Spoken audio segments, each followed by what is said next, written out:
my fundamental view is if you focus on your people, if you focus on your culture, if you focus on your brand, and if you are forward-looking, results come.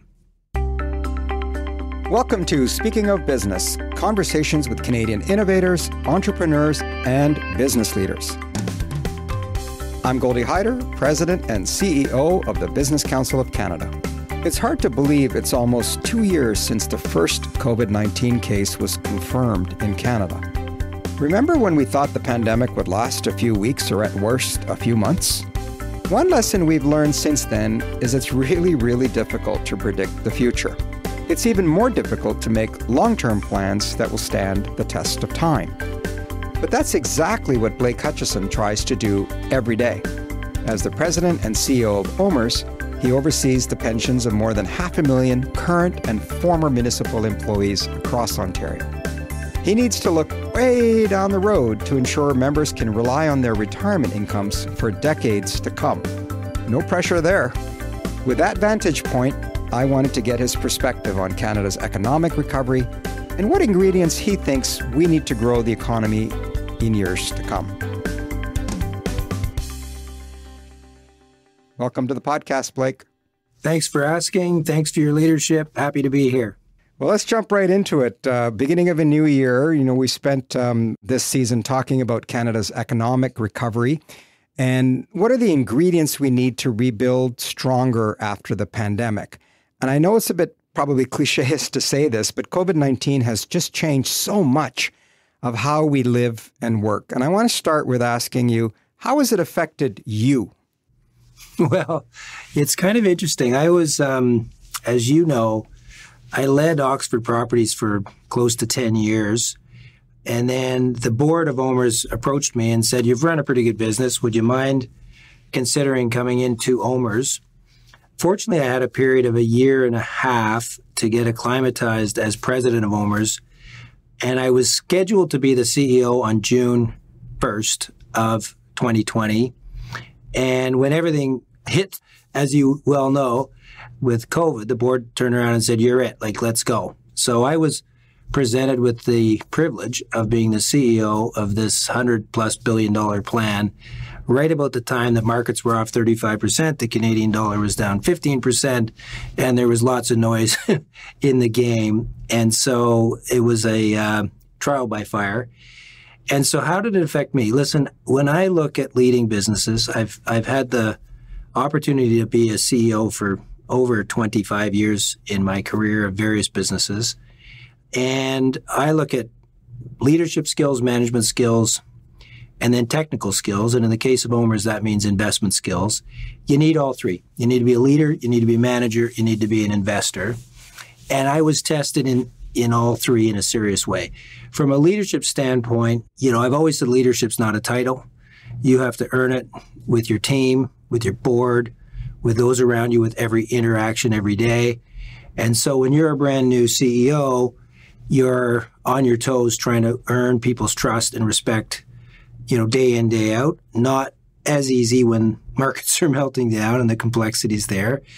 I've never seen a more difficult time to manage through turbulent times, trying to jealously protect your people and their well-being, making that your first priority, above all else, above returns and everything else, from your den, in your office, at home, with technical inabilities, as I am well known to have. A younger person may have been able to translate the management direction better than I could, but you're very heavily tested from a management side. And then you got to get it right on the investment front. And so management skills, investment skills, leadership skills, all tested to the nth degree. Probably the toughest time in my career. I've never worked harder, like most people. Not a complaint, just an observation. And yet, it's probably also the single greatest opportunity I've ever had. When these opportunities present themselves, you rise to the challenge, you get in the game, you lead to the very best of your ability, you're available to your teams 24/7. From a management perspective, I've got a terrific senior team. We all got closer than ever before. We'd have Sunday meetings where we didn't have pressure for 2-3 hours, just making sure we were all okay, we were all focused. We had a difficult first half. There's no question. And yet, since that time, we've used it as a real opportunity. And it is a tragedy what's gone on around the world and the people that have been affected. There's no question about it. And yet I lived through the early 90s when markets were devastated. It was one of the greatest opportunities in my career. I lived through 2008 and 2009 after the meltdown. It was an amazing opportunity. And the truth is, from an investment standpoint, this window in history, as sad as it is on so many levels, has created, I think, one of the great investment opportunities of our generation to lean in, be thoughtful, and really unlock outsized opportunities as a result of the changing world that we've all experienced. So a profound impact on me personally, profound impact on our team. No point in lamenting it. Get in the game, use it as an opportunity. It is what it is, I guess. You mentioned your team several times there, and I've heard you talk about both leadership and teamwork. Tell me a little bit about how you feel the issues like mental health and diversity and inclusivity, these other extra things on top of everything else that businesses are dealing with. These are important for a range of reasons. You had COVID, you're a new CEO, you've got a new team, you're trying to, do the transition and markets are down. Where did these other issues beyond the safety and well-being of your employees fit in terms of these, mental health and diversity, which I've heard a lot about from CEOs? Well, nobody ever says it's easy when you step into a leadership role and you have simultaneous goals and responsibilities. Many arrived on the doorstep at the exact same time. The two you even mentioned are very much... Well, Black Lives Matter, right? Right, happened right in the summer. Exactly. All of it came at us, and you have to rise to the challenge. You have to get your priorities straight, and you sometimes have simultaneous priorities that all stack rank to the same place. And so from a mental health, taking that alone, it's interesting. We've got, call it 115 to 120 billion of assets. We've got 30 great infrastructure businesses. We've got 20 private equity companies around the world. We have $2 billion in ventures and growth. We've got 750 real estate assets through Oxford. We have $50 billion in the markets.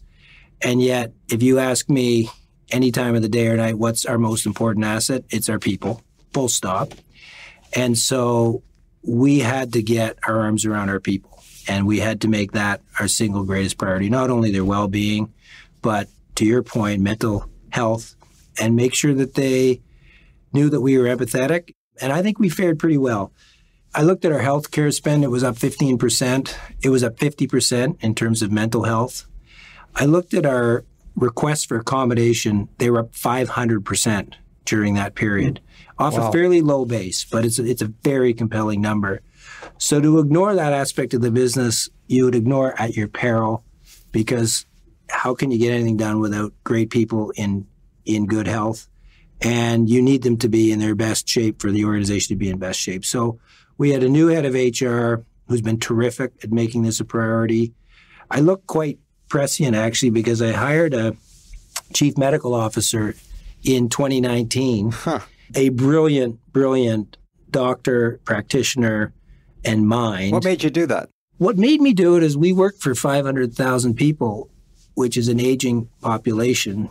And I really want to get our arms around their needs and their priorities. And we needed at the senior table a great medical mind. So that was part of it. We're investing in life sciences in a serious way, and having someone at the table from an investment perspective mattered. And my wellness agenda for the team mattered. And so I brought this individual in. They may have been the most popular speaker on the circuit for us over the past couple of years. His name's Dr. Ott. Terrific ad. And so he had a series of goals at the beginning. We've kept very detailed, science-based objectives that we've ticked off every quarter in all of these important areas. And we've gone from being an organization that made this a priority to an organization that I think is really best of class these days. And it's a combination of the need, and it's a combination of adapting to the times, and it's a combination from the contribution of some very good people on our team. Before I keep going down the economic track, I want to pull back a little bit. You know, you talked a lot about your team, and I've heard you say the answer to the question, what keeps me up at night is my people, and in a positive way, caring about your people, being worried about your people, make sure you're investing in your people. I want to pull back to Blake as a kid growing up in Huntsville and watching his dad and the family business. And tell us a little bit about that and how those experiences might have shaped the person you turned out to be today, and particularly the kind of leader you turned out to be today.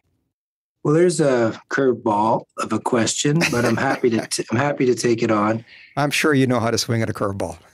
Yeah, there you go. Well, listen, I'm really fortunate to have grown up in a little town. I think it's a microcosm of society. So I think it was a privilege to understand how economies work and how communities work. And you knew that when your family got a big job, you'd hire a few people, new houses would get purchased, and it would have a ripple effect. And so I think I was really blessed to grow up in a small community. And both my grandfather and my father, they're the successful ones in the family, not me. My grandfather was a great entrepreneur who built a lumber company of size. I think there were 45 countries in the world back in his time, and he was exporting product from that little town to over 40 of them.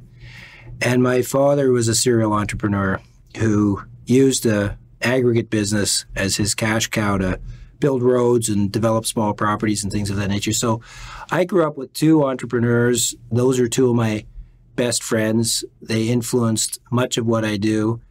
We used to sit around with my dad after dinner and collect his receivables. You know, I went off to a couple of fancy schools, to Western, to London School of Economics, to Columbia. And each time Dad would say, you know, I hope it taught you cash flow because that's all that matters. And I hope it taught you some communication skills because that's what you're going to need. The rest of it's noise. And so get back to work. Was he right? Those two skills, I'll tell you, are probably the most important. You know, you don't have to make big pockets of money every year, but you need to keep the cash flowing or you're not in business. You need a couple of pops when you're young and a couple of pops when you're old. The rest of the time you have to be able to stay at the table. And 100% right. And I think communication skills, even accelerating today with all this technology, are absolutely essential for you and for me and for all of us. And that means all forms of communication, not just what we're doing today. So those were true. And be true to yourself and trust people and expect the same back and work hard. There's no substitute for hard work. You know, cycles. My grandfather often taught me the lessons of cycles, and it's helped me to see through multiple cycles through my entire career and never overreact on the upside or the downside. So yeah, those foundational years with two of those entrepreneurs have been really foundational to me and very helpful. You said an interesting statement in that response. You said being from a small town like Huntsville helped you understand how economies work. And I want you to expand on that because this is a very urban country today. And yet we know the rural backbone of the economy and the role of the rural society in Canada. All around the world, there's a lot of tension between urban and rural now. The urbanization is creating that. How do we deal with that here in Canada, a country of this size, a country of this diversity and geography? Well, I mean, it starts with recognizing that those divisions aren't a helpful place to start, that our communities are beyond anything that's parochial, and that we need to try to get it right at all levels of government, all levels of business, all levels of society, as opposed to creating divisions and vacuums and issues. And, you know, the British North American Act laid out jurisdictions which do create natural frictions in this country between the feds and the provinces particularly. We happen to work for 1,000 municipalities. They dovetail into the province. And I don't know about you, but trust is the currency of the kingdom. And if you can work together with governments, with business, with communities, with all stakeholders, you get things done, whether it's in a small town or a big town. And by the way, if there's no trust in the room, that'll never happen. There was a great op-ed piece by George Shultz. I don't know if you saw it at Christmas, 100 years old, just before he died, that basically said, trust is the goal of the kingdom. And that when it's in a room, whether it's the locker room, the classroom, the boardroom, the military room, you name it, anything can happen. When it isn't in the room, nothing can happen. So to me, the ticket for getting ahead as a society is putting down the differences, working together in a trusting way. And small towns do that. All the goodness that comes out of small towns is volunteerism. Mm-hmm. It's the various clubs, because there's not big checks to cut, of people lending their time, whether it's beaches or raising money for hospitals or theater or arts of any nature. It's all volunteerism. It's a community spirit. You can't, when the city councilors are on the same street as the police and the firemen and or the firefighters and the business people and the teachers, it's hard to differentiate. We're all in this soup together. You got to get along. And so those are things to me that are foundational. Yeah, fundamentals. And they're fundamental. And and the urban versus rural, you understand, because infrastructure tends to get to urban locations where you can amortize it over more people. So the rural acrimony is probably well-founded. But to me, we just have to think more as a community. We have to interact more as a community, and we have to have more trust. There's a lot of wisdom in that answer, but one of the themes I want to pick up on is that notion of trust. It's fragile. It takes a lot of time to get it. Pretty easy to lose it. Most studies say that people are losing trust, in fact, in institutions, and in many cases, CEOs. What do we do about that? Well, it's everywhere, right? I mean, what's happening in China and U.S./the Western world comes down to one simple thing, a lack of trust. And for good reason both ways. Like, I'm not saying one's more right than the other. It starts at the very highest level. And when people promote their own agendas and it becomes deleterious to trust. And when it happens, at the top of the food chain, it ripples right down through. And so leadership starts at the top. Setting a tone at the top matters.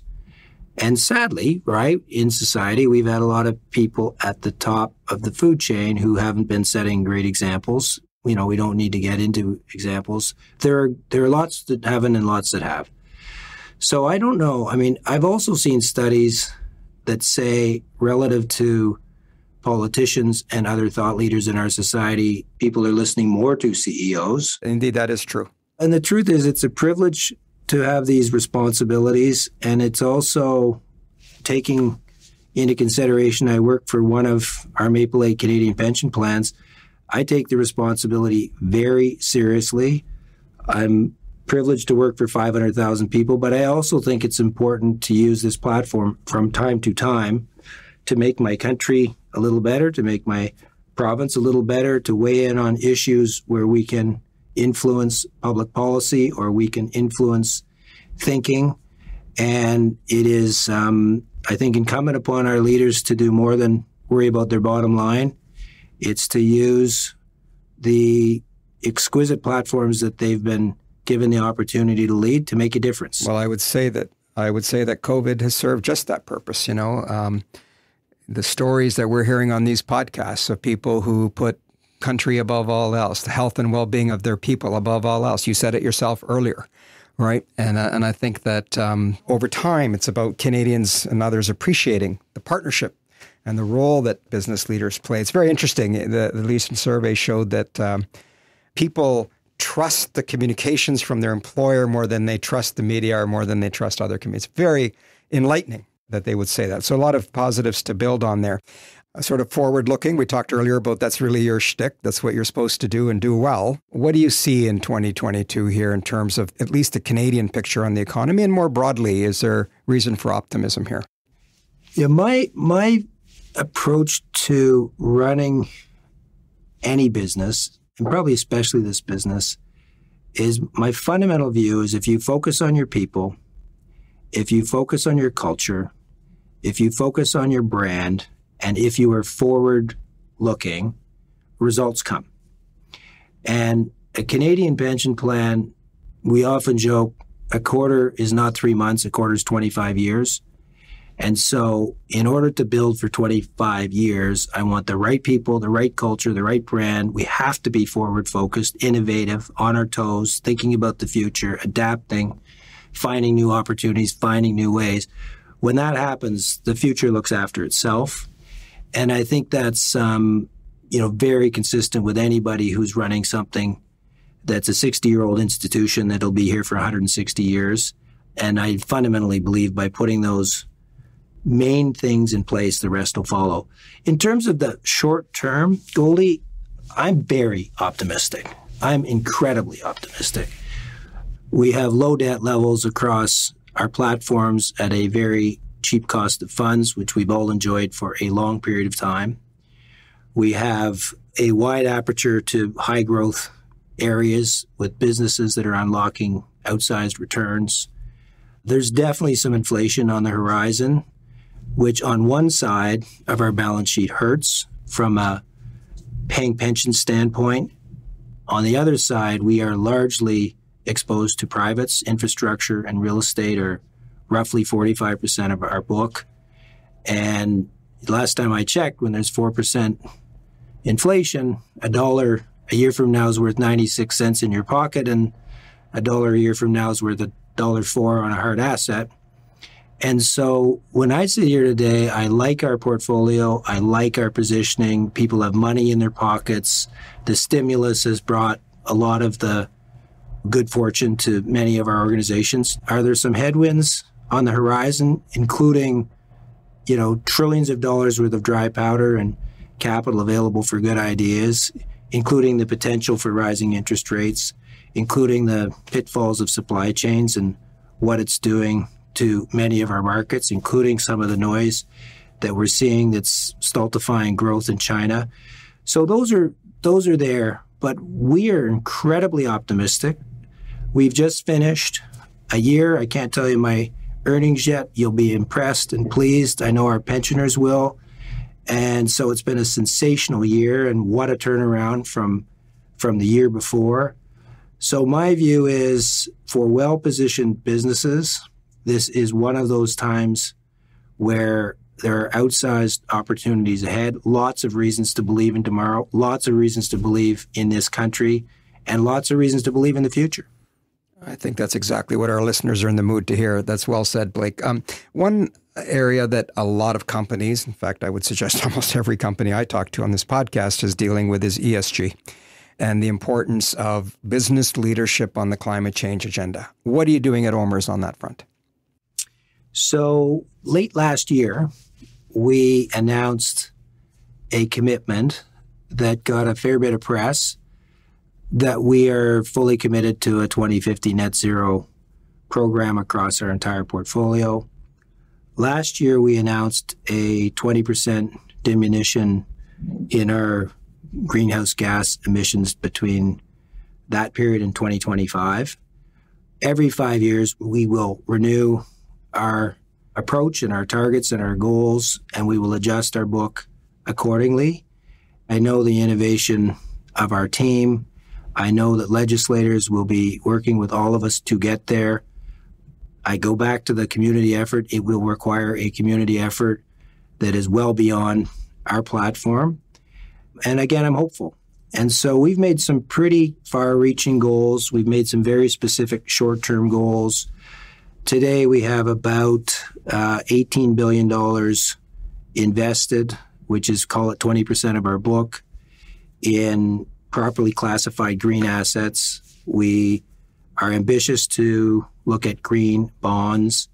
We continue, depending on the business, to find new low-carbon opportunities. And so we're very much focused in the game. It is a priority, and we've got a plan. I will say, though, as a Canadian, I'm equally proud of the approach we're taking which is one that takes into consideration who our stakeholders are. We're an Ontario-based plan that's in this country called Canada.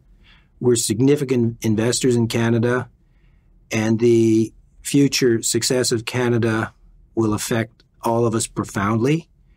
And so, the flip side of all the points I've made in terms of where we're opening our investment aperture is that we're not going to divest of assets for the sake of it. We believe that we can invest in well-placed, well-meaning, transition, fact-based companies in this country with a view towards, helping not just their bottom line, but society at large. I think Canada has a pretty unique opportunity to help the world get off certain high-carbon options, coal and otherwise, outside of our borders. This isn't a domestic conversation. No. And so everything in our plan is in recognition of being here in the Canadian context and trying to work with our legislators and other businesses in this country to help us all arrive in a safe place together and not at the expense of each other. That probably sets up my second to last question here rather well, which is we're asking all of our guests this year, is there a big idea that you think could transform Canada? And if so, what is it? If you got a couple hours, I got about 40 for you. You got a Cole's Notes version of this I can listen to? Well, I'll just draft off your ESG question because I think that's the most topical today. And it goes back to my small town roots. It takes a village to tackle this problem together.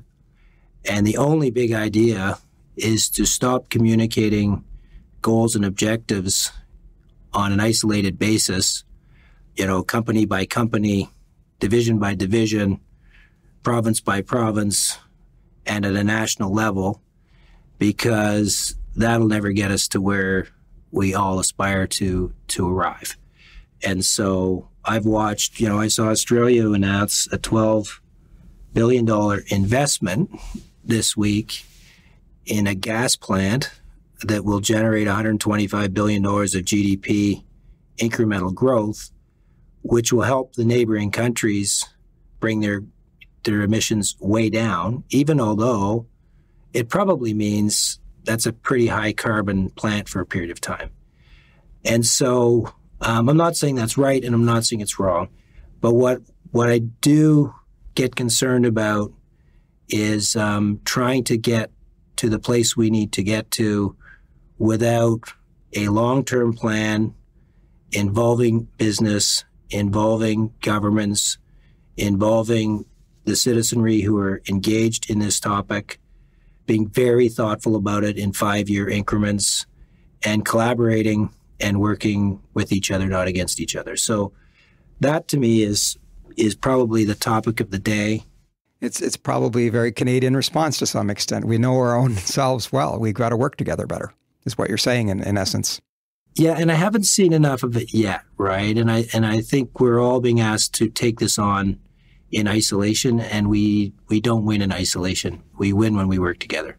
Well, speaking of winning, and this is probably the most important question I'm going to be asking, at least for Ontarians, I suspect, if not more. You're in the business of predicting the future. You can look way down the field here. In this case, I need you to look down the ice to June. Is this the year that your Leafs hoist the Stanley Cup above their shoulders? Oh, man. It's I'm old enough to remember the last time. That's why I'm asking. Things are cyclical. Every 50, 60 years, these things happen. I'm an optimist. I got to believe. So, yeah, absolutely. Absolutely, he says with a lot of confidence. Absolutely. Worst case scenario, the boys can join you playing lacrosse, which is, I understand, how you spend your summers anyways. Yeah, that's a better game. At least for me it is. And I still play. I'll give you the math. I grew up playing. There's a Masters League that's 35 and older. So this will be my 25th year. And I still play with my friends from my hometown, many of whom are OMERS members. And they have my back on the floor, and I have their back in terms of their future pension. and they don't ever stop reminding me. I was going to say, I need their support. I need their support on the floor. So yeah, I'm still playing. It's still part of what excites me to wake up in the morning, and I feel most blessed to be playing that game, which is our national sport. Some forget it. We have two national sports, a summer and a winter. And I think we live in the greatest country in the world. And I think we have an unbelievably huge opportunity here at this window in time to work more together, to unlock some pretty exciting things together. And OMERS has a big role to play in that fabric. Well, Blake, it's because of leaders like you and people like you that's possible. Thank you for doing this, and thank you for sharing not just the OMERS story, but your own story. I think listeners leave here a lot wiser than they came in. Appreciate you asking, and keep up the good work. We're proud of you. Thank you so much, my friend. Blake Hutcheson is the president and CEO of OMERS, the Ontario Municipal Employees Retirement System. If you would like to hear more of our Speaking of Business conversations with innovators, leaders, and entrepreneurs, I encourage you to subscribe to our podcast. Search for Speaking of Business wherever you get your podcasts, or simply go to our website at thebusinesscouncil.ca. That's thebusinesscouncil.ca. Until next time, I'm Goldy Hyder. Thanks for joining us.